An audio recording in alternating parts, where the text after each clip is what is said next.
গোপনে যে বেশ্যার ভাত খায় তাতে ধর্মের কি ক্ষতি হয়? গোপনে যে বেশ্যার ভাত খায় তাতে ধর্মের কি ক্ষতি?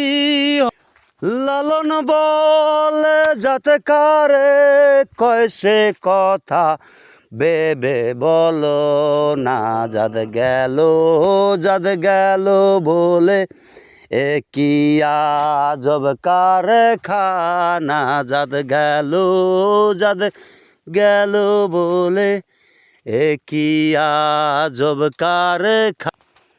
ব্রাহ্মণ চণ্ডল চামার মুচি এক জলেতে হয় গো শুচি। ব্রাহ্মণ চণ্ডল চামার মুচি এক জনেতে হয় গো শুচি। দেখে শুনে হয় না রুচি, দেখে শুনে হয় না রুচি। জমে তো কাউকে ছাড়বে না। যাদ গেল বলে এ কি আজব কারখানা। যাদ গেল বলে এ কি আজব কারখানা।